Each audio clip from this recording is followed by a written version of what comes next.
নমস্কার বন্ধুরা, কেমন আছেন সবাই? আশা করি সকলে ভালো আছেন। পূর্বের ভিডিওতে আমি আপনাদের বেনারসের গঙ্গার ঘাটগুলি দর্শন করিয়েছি এবং বেনারসের গঙ্গা আরতি আপনাদের দেখিয়েছি। আজকের ভিডিওতে আমি আপনাদের বেনারসের জনপ্রিয় 10টি স্থান দর্শন করাবো এবং সঙ্গে সারনাথ, কাশী বিশ্বনাথ করিডোর আপনাদের দেখাবো। চলুন তাহলে ভিডিওটি শুরু করা যাক। আপনারা যদি বেনারসের সাইট সিন করতে চান তাহলে গধুলিয়া চক বা তার কাছাকাছি আসবেন। সেখান থেকে আপনারা অটো রিজার্ভ করে আপনারা বিভিন্ন জায়গায় ঘুরতে পারবেন। তবে সাবধানতাবশত বলে রাখি, এখানে অটো বুক করলে আপনারা কোন কোন জায়গায় যাবেন, সেখানে কতক্ষণ থাকবেন এবং কত টাকা নেবে তা ভালোভাবে বলে নেবেন, নাহলে কিন্তু অসুবিধায় পড়তে পারেন। বেনারসে ঘুরে দেখার মতো অনেক কিছুই রয়েছে। একদিনে অটো রিজার্ভ করে কি দেখবেন তা আপনাদের দেখাবো। চলুন তাহলে ভিডিওটি শুরু করা যাক। প্রথমেই আমরা দেখে নিলাম ইস্কন মন্দির, যেখানে রয়েছে ইস্কনের প্রতিষ্ঠাতা প্রভুপাদের ছবি এবং দেয়ালে রয়েছে খুব সুন্দর সুন্দর পেন্টিং এবং রাধাকৃষ্ণের খুব সুন্দর মূর্তি। বেনারস এলে এই স্থানটি অবশ্যই দর্শন করবেন, আপনাদের খুব ভালো লাগবে। দ্বিতীয় যে স্থানটি আমরা দর্শন করব সেটি হলো দুর্গা মন্দির। এই মন্দিরের পাশে রয়েছে দুর্গাকুণ্ড। এটি বারাণসীর অন্যতম বিখ্যাত মন্দির। দুর্গা মন্দিরটি 18 শতকে নাটোরের রানী ভবানী নির্মাণ করেছিলেন। মন্দিরটি দেবী দুর্গার উদ্দেশ্যে উৎসর্গিত। মন্দিরের ভেতরে ফটোগ্রাফি এলাও ছিল না, তাই ভেতরের কিছু ভিডিও আপনাদের দেখাতে পারলাম না। বারাণসী এলে এই মন্দিরে অবশ্যই আসবেন। এই মন্দিরে রয়েছে একটি কৃষ্ণ মন্দির, যেটিও ছিল খুব সুন্দর, এবং এই মন্দিরের যে মেন গেট তার পাশেই রয়েছে দুর্গাকুণ্ড। এটি আগে গঙ্গা নদীর সাথে সংযুক্ত ছিল। এই দুর্গা মন্দিরের দেখুন এই পাশেই রয়েছে দুর্গাকুণ্ড, এটি হলো মেন গেট। এরপর আমরা যে তৃতীয় যে মন্দিরটি দেখলাম সেটি হলো তুলসী মানস মন্দির। এটিও এখানের বিখ্যাত মন্দির। 1600 শতাব্দীতে এই স্থানেই তুলসীদাস কর্তৃক রামচরিতমানস লেখা হয়েছিল। এই মন্দির পরিসরটি ছিল খুবই সুন্দর এবং সাজানো গোছানো। মন্দির নির্মাণের কাজ 1964 সালে শেষ হয়। মন্দিরটি সাদা মার্বেল পাথরের তৈরি। মন্দিরের দেওয়ালে রামচরিতমানসের শ্লোক লেখা রয়েছে।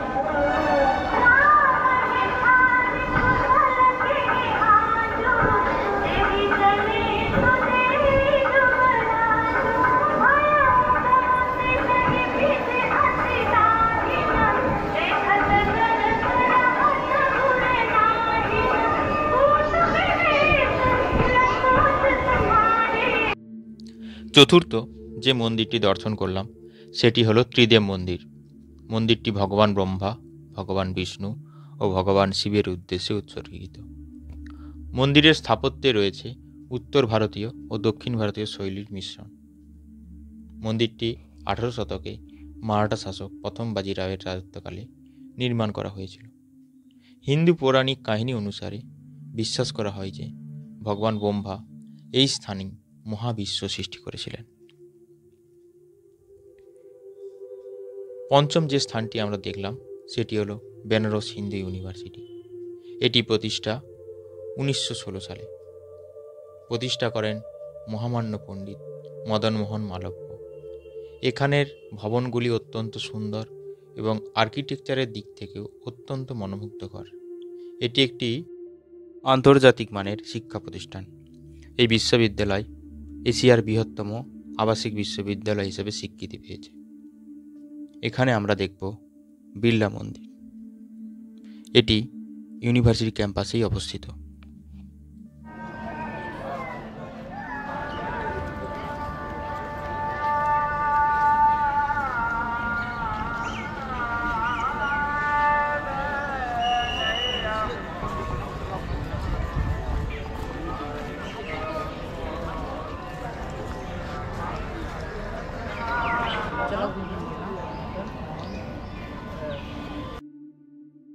এই বিড়লা মন্দিরটি কাশী বিশ্বনাথ মন্দিরের অনুকরণে তৈরি। এটি মূলত শিব মন্দির। এই মন্দিরটি মার্বেল পাথরের তৈরি। ভেতরে রয়েছে পঞ্চমুখী মহাদেবের মন্দির এবং মূল মন্দিরের গর্ভগৃহে রয়েছে একটি শিবলিঙ্গ। এখানে এসে আপনারা কিছু টিফিনও করে নিতে পারেন, যেমন আমরা করেছিলাম। ষষ্ঠ যে মন্দিরটি আমরা দর্শন করলাম সেটি হলো সংকটমোচন মন্দির। এখানে কিন্তু কোনো মোবাইল ক্যামেরা অ্যালাউ নেই, তাই ভেতরে কিছু দেখাতে পারলাম না। এটি মূলত হনুমানের মন্দির। এই মন্দির এখানে খুব বিখ্যাত মন্দির। সপ্তম যে স্থানটি আমরা দেখলাম সেটি হলো সারনাথ। এটি বেনারস থেকে প্রায় 13 কিলোমিটার দূরে অবস্থিত। এই সারনাথের ভিডিও আমি আলাদাভাবে আপনাদের দেব।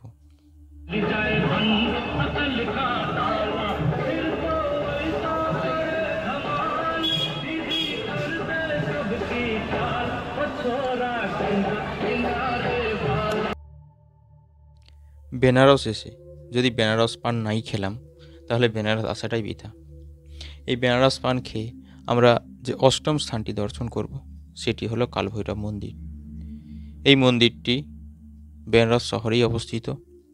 এই মন্দির সারাউন্ডিং প্রচুর দোকান রয়েছে, যেখান থেকে আপনারা পূজার সামগ্রী পেয়ে যাবেন এবং কালভৈরবের মূর্তি, বিভিন্ন দেবদেবীর মূর্তি পাবেন। কালভৈরব দেবাদিদেব মহাদেবের আরেক রূপ।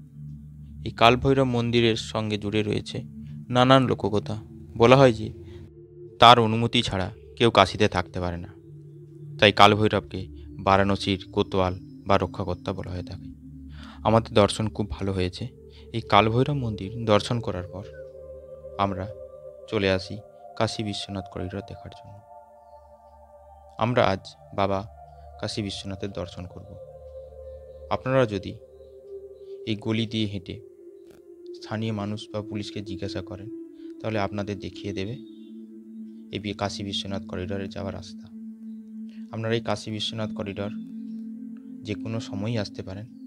আমরা মূলত সন্ধ্যের দিকের টাইমটা বেছে নিয়েছিলাম, কারণ আমাদের দর্শনের টাইম ছিল। তাই এই করিডোরটি উদ্বোধন হয়ে 13ই ডিসেম্বর 2021 সালে বর্তমান প্রধানমন্ত্রী নরেন্দ্র মোদীর দ্বারা। মূল মন্দিরের ভেতরে ক্যামেরা এলাও নেই, তাই ভেতরের কোনো কিছুই আপনাদের দর্শন করাতে পারলাম না। আমরা 250 টাকা দিয়ে সুগম দর্শনের টিকিট বুক করেছিলাম অনলাইনে।